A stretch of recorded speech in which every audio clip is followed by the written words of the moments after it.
Каражат жагынан кыйынчылыкка учурабаш үчүн тапкан кирешеңизди үнөмдүү жана туура бөлүштүрүп, финансылык операцияларды дагы максаттуу жүргүзүү керек. Муну адистердин тили менен айтканда финансылык сабаттуулук деп коет. Мына ушул түшүнүктү калкка кеңири жайылтуу максатында өкмөттүк деңгээлде атайын программа кабыл алынып, ал ишке ашырылып келе жатат. Ал эми элдин финансылык билимин жогорулатууга көмөктөшүү үчүн Коомдук биринчи канал жана Улуттук банк биргеликте Финсабат көрсөтүүсүн баштайт. Алгач шаарыбыздын тургундары өзүн финансылык жактан сабаттуу адам деп эсептейби? Атайын жүргүзүлгөн сурамжылоодо байкап көрдүк. Туура эсептегенди, расходтогонду, кириш чыгышты билиш керек. Приход расходду эсептеп жүрүш керек. Убагында налогторду төлөп туруш керек. Финансылык жактан билимдүү элемин. Финансылык сабаттуу адамдар болгондо, мисалы, финансыны кантип бөлүштүрүштү, дебит кредитти, кредит алсаң дагы кантип төлөй ала турганыңды бүт бардыгын тең билишиң керек. Билимдүү деп эсептейм. Баарын билиш керек сабаттуу боюнча. Мисалы, финансы жагынан мисалчы бухгалтерлер сөзсүз түрдө билиш керек. Өзүнүн эмесин, например, бюджетин, хотя бы домашний, там, семейный бюджет, мне кажется, ошону билиш керек, анан дальнейшие пландарды составлять этип ушундай го, не знаю. Өзүңүздөр байкагандай көпчүлүгү өзүн финансылык жактан сабаттуумун деп эсептегени менен ал эмне экендигин жакшы түшүнө беришпейт. Финансылык билимдүүлүк боюнча кеп кылаардан мурда билимсиздик деген эмне, ал кандай нерселерге алып келет деген суроого жооп издөө туура болчудай. Финансылык сабатсыздык азыркы биз жашап жаткан коомдун эң чоң көйгөйү десек болот. Союз убагында мамлекет жарандарга бардык шарттарды түзүп, элдер жашоосу алдын ала пландалганын билишчү. Мисалы 10 жылдан кийин үй алам, 20 жылдан кийин унаа, балдарым акысыз билим алып пенсияга чыгам деген кепилдик бар болчу. Ал эми рыноктук экономикага өткөн соң биз үчүн эч ким пландабай ар бир адам үй бүлөлүк каражатын өзү бөлүштүрүүгө милдеттүү болуп калды.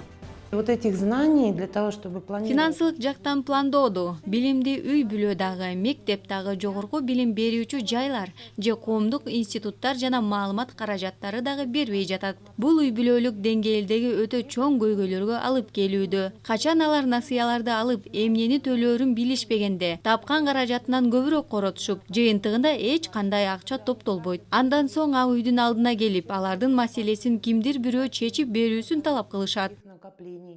Финансылык сабатсыздык көйгөйү бир гана бизге окшоп өнүгүп келе жаткан өлкөлөрдө гана бар деп айтуу жаңылыштык. Себеби экономикалык жактан дүркүрөп өнүккөн мамлекеттерде дагы бул көйгөй дагы эле бар.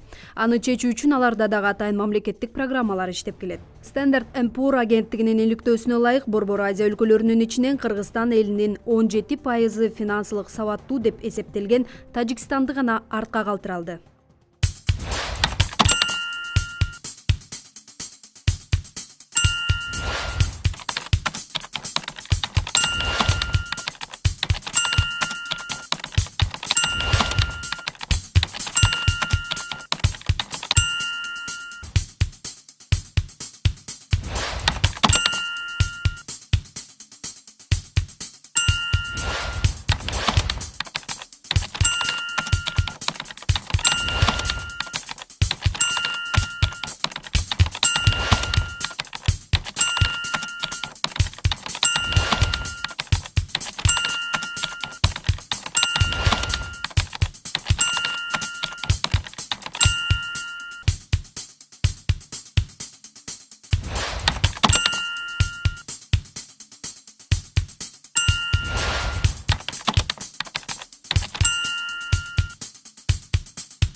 Калктын финансылык сабаттуулугун аныктоо максатында Улуттук банк 2015 жылы сурамжылоо жүргүзгөн.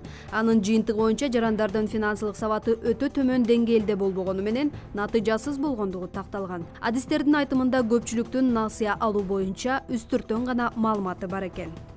Изилдөөлөрдүн натыйжасында жыйынтыгы боюнча атайын программа боюнча атайын бөлүктөр түзүлгөн. Бул боюнча баягы мектеп окуучулары үчүн, чоңдор үчүн, ошол чоңдор үчүн мисалы үчүн айтып келгенде кредит маселелери же болбосо акча каражаттарын топтоо жолдору боюнча кандай жолдору менен ошо элге, калкка кантип жеткирүү максаттары ошол жерде жазылган да жыйынтык боюнча. Бул программаны толугу менен Финсабат ЧКТ сайтынан кыргыз жана орус тилдеринде ачып окусаңыздар болот. Анда финансылык сабаттуулук боюнча ар түркүм пайдалуу кеңештер жана мыйзамдар жазылган. Аларды билүү акча каражаттарын үнөмдүү пайдаланууда, экинчиден башка бир көйгөйлөрдү алдын алууда жардам берет. Мисалы, өзүнүн киреше чыгашыларын туура эмес эсептеп, андан тышкары кредит алып алып, аны жаба албай, же болбосо кошуналарынан карыз алып, жаба албай турган учурлар көп. Ошол көйгөйлөр бул финансылык сабатсыздыктан келип чыккан көйгөйлөр да.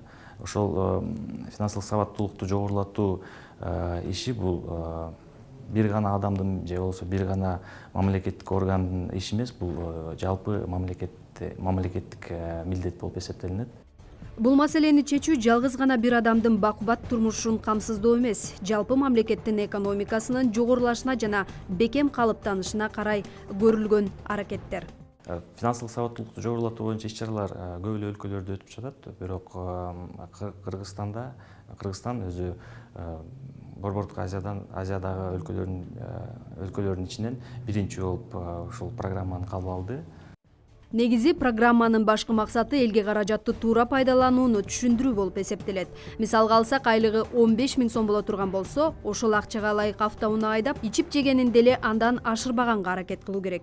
Бул программанын ичинде негизги 3 багыт бар. Биринчи багытта биз жана Бишкектеги, району центрлердеги, анан жеке Кыргызстандын ичинде мектепте окуган балдарга сабак беребиз да, жана финансылык сабаттуулугун көтөргөндөр. Экинчи багыты бул уже биздин чоңойгон жарандарга үйрөтүш керек болуп атат да, акча деген эмне, кредит деген эмне, аманат деген эмне, анан өзүнүн үйүндөгү бюджетти кантип кылат, кантип мындай акча сакташ керек, кандай кылыш керек, ошондой семинар, лекцияларды биз Арис менен бирге региондордо жасайбыз. Анан үчүнчү багытыбыз бул жалпы жана финансылык кредиттер, аманаттар боюнча информацияны бул калкка жеткизүү да. Бул эми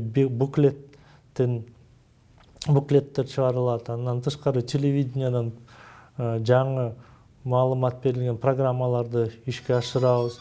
Финансылык сабаттуулук программасы Кыргыз Республикасынын 2013-2017 жылдардагы туруктуу өнүгүү стратегиясынын алкагында ишке ашырыла баштады. Жалпысынан элге экономикалык программаны сиңирүү үчүн 2016 жылдан 2020 жылга чейин убакыт берилген. Ага ылайык Кыргыз өкмөтү, финансы ассоциациялары, ишкерлер чөйрөсү жана башка кызыктар тараптар программанын мындан аркы ишке ашырылышына көмөк көрсөтүп, башка да ой максаттарды сунуштап жаткан учуру. 25 жылдын ичинде эгемендүүлүктүн алганыбыздан баштап көп деле нерселер жасалган финансылык сабаттуулукту көтөрүш үчүн. Бирок мындай тыгыз бир жерге концентрация кылынып, мамлекеттин деңгээлине көтөрүлгөн биринчи жолу болуп атат да. Бул программанын алкагында ар бир жаран үй бүлөлүк бюджетин туура эсептеп, кирешесин үнөмдөп, финансылык кызматтарды туура колдонууга үйрөнөт. Кирешебиз менен чыгашыбызды туура теңдеп, балыбызга жараша иш алып барсак, карыздан алыс болобуз. Ал эми тапкан каражатыбызды үнөмдүү жана туура колдонууга аракет кылсак, Улуттук банк жана мамлекет керектүү кеп кеңештери менен мыйзамдык жактан жардам көрсөтүүгө кепилдик берет. Жана баланын тоюн өткөзгөндө акылдашып алсак болот эле. Сүйлөгөнгө чама жок. 300 кишини чакырыш керек. Туугандарды, жегжаттарды унутпаш керек. 2 жылкы бир нече кой союлат. Ой, бегим, анын бардыгына акчаны кайдан табасыз? Туугандарды чакырыш керек.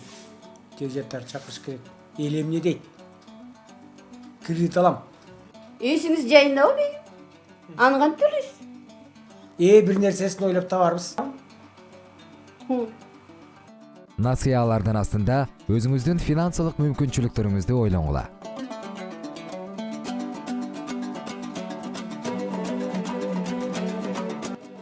Эми эл эмне дейт?